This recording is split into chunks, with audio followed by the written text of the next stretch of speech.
silent resentments, a truth, unearthed. The sterile hum of machines filled the delivery room at St. Luke's Hospital. Under the harsh surgical lights, Dr. Evelyn Carter wiped sweat from her brow. Her hands moved with precision, guiding a young mother through a grueling labor. Grace Holloway lay on the table, her face pale, her breath shallow and ragged. Her hands gripped the bed rails, knuckles white, fighting through the pain. Beside her, midwife Sarah Nolan murmured encouragements, her voice soft but firm. "Grace, you're almost there. Push, just a little more," Sarah urged, patting her arm. Grace shook her head, tears streaming down her cheeks. "I can't. I'm too weak."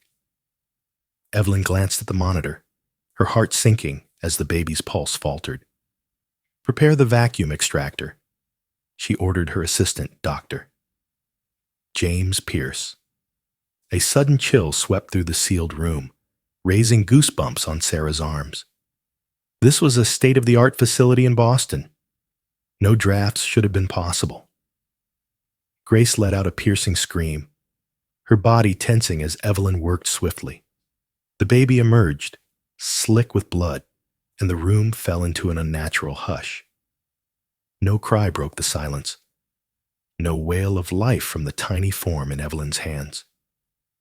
Sarah's breath caught, her eyes fixed on the still child, fear creeping in.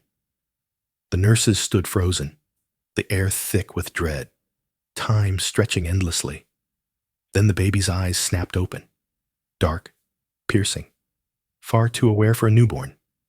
Evelyn felt a jolt as those eyes locked onto hers, deep and unyielding. In a low, guttural voice, the infant spoke. "You let me die before." The tray crashed to the floor as Nurse Lily Harper shrieked, her hands trembling. Evelyn's knees buckled, the baby still in her grasp, her mind reeling. "What? What did you say?" she whispered, her voice barely audible. The baby's lips curled into a faint, eerie smirk, its gaze unrelenting. Grace, dazed and exhausted, lifted her head weakly. "My baby, is it okay?" No one answered, their eyes darting between the child and Evelyn's ashen face.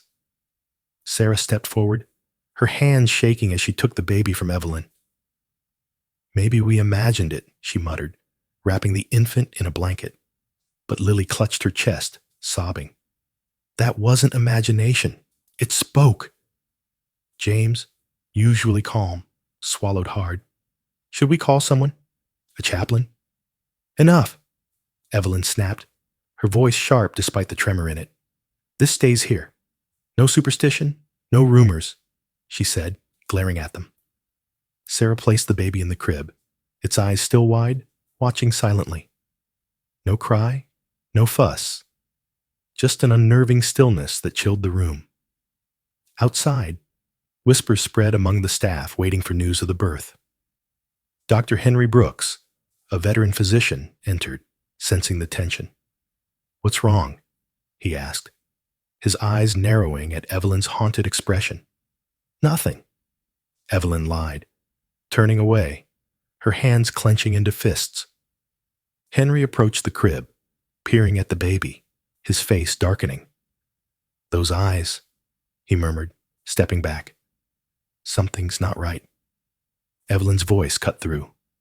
"No one speaks of this outside this room." Her threat hung heavy, but the baby's gaze followed her, unwavering. Days later, St. Luke's Hospital buzzed with an undercurrent of unease. Nurses exchanged furtive glances, their whispers growing bolder. "That baby, it didn't cry. Its eyes were like an old soul's," Lily confided. In the neonatal unit, the child, named Isaac by Grace, lay under close watch. Nurses avoided his crib, a coldness lingering in the air around it. Sarah, checking his vitals, froze as a faint whisper brushed her ear. "I know what she did," it rasped, though no one else was near. She stumbled back, her pulse racing, staring at Isaac's unblinking eyes. "Did you hear that?" she asked Nurse Mia Torres, her voice trembling. Mia shook her head, but her hands shook as she adjusted the monitor. Later, James reviewed security footage from the night shift, his stomach churning. The tape showed Isaac's crib rocking slightly, no one touching it. A shadow flickered in the corner, small and indistinct, then vanished.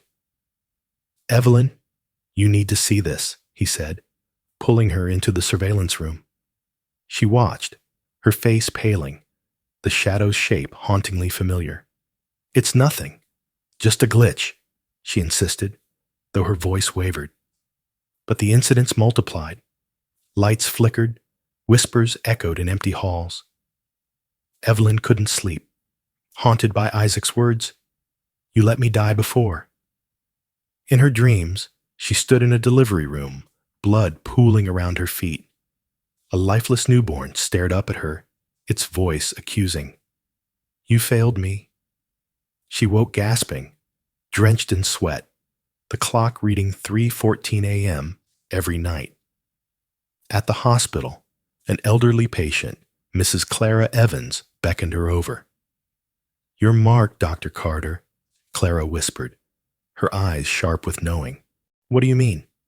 Evelyn asked, her throat dry. "That child. It's not new. It remembers," Clara said, her voice low.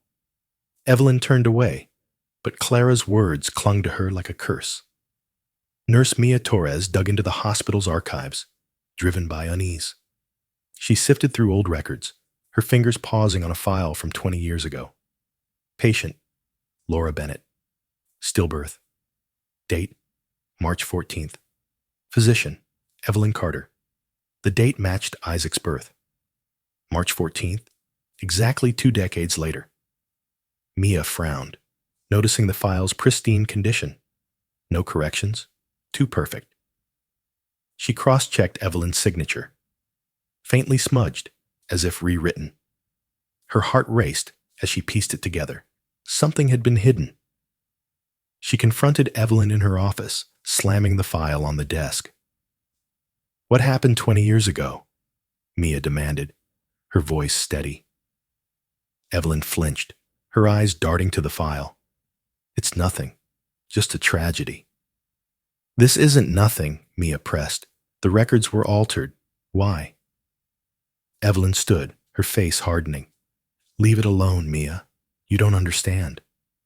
But Mia held her ground. "Isaac was born on the same day. Is that a coincidence?" Evelyn's silence was answer enough, her hands trembling at her sides. That night, Mia searched deeper, finding no trace of Laura Bennett's family. No autopsy, no burial records. The baby's fate erased from history. A chilling thought struck her. What if Evelyn had covered up a mistake? The hospital grew darker, the staff fraying under Isaac's eerie presence. Nurses quit, citing shadows and whispers they couldn't explain. James saw Isaac's crib shift again on tape, a child's silhouette hovering nearby. Evelyn's nightmares worsened. Laura's baby now joined by Isaac, both accusing. She stumbled through her shifts, jumping at every sound, her composure gone. One night, she visited Clara again, desperation in her voice. "What does it want from me?" Evelyn asked, her eyes wild. Clara's gaze pierced her. "The truth. It won't rest until you give it." Evelyn fled the room, Clara's words echoing, unraveling her defenses. At 3:14 a.m., she woke to Isaac's voice in her ear. "Confess." She bolted upright, seeing his tiny form in her bedroom mirror. Screaming, she smashed the glass, but the whispers only grew louder. Evelyn couldn't run anymore. She dragged herself to the neonatal unit. Isaac lay in his crib, his dark eyes meeting hers, calm and expectant. "I'm sorry," she whispered, tears streaming down her face. The room chilled, the lights flickering as she sank to her knees. 20 years ago, I lost a baby, Laura's child," she began, her voice breaking. I tried to save it, but I hesitated too long. It suffocated. Her sobs filled the silence. I panicked, faked the records to save myself. Isaac tilted his head, his gaze softening, as if listening. I let you die, she choked out. I'm so sorry. The door burst open. Mia, James, and Sarah rushed in, stunned. Evelyn, what's happening? Mia cried, seeing her crumpled on the floor. I killed it, Evelyn confessed, her voice raw. Laura's baby. I killed it. The room stilled, Isaac closing his eyes for the first time, a faint smile forming. A warmth spread through the air, the oppressive cold lifting. Grace entered, cradling Isaac, her eyes wide with shock and grief. You took a life, she whispered, tears falling. And now my son. Isaac reached out a tiny hand, touching her cheek, his eyes gentle. A soft voice filled the room, not his, but another's. I forgive you. Evelyn collapsed, sobbing, the weight of 2 decades dissolving. The next day, Evelyn resigned, confessing everything to the hospital board. An investigation followed. Her career shattered, her truth laid bare. She faced trial, sentenced to 8 years, accepting her fate without fight. Grace moved away with Isaac, finding peace in a quiet coastal town. Isaac grew normal, happy, his eerie presence gone, a child at last. Mia stayed at St. Luke's, ensuring the story became a lesson in ethics. Years later, Evelyn, now free, visited Grace and Isaac, seeking closure. Isaac, a bright-eyed boy, smiled at her, no trace of resentment. Thank you, Evelyn whispered, tears falling, a burden finally lifted. The past was buried, the truth unearthed, a silent resentment resolved. If you like this story, please give it a like. Subscribe to our channel. Your support keeps us sharing tales like this. We're so grateful. See you soon.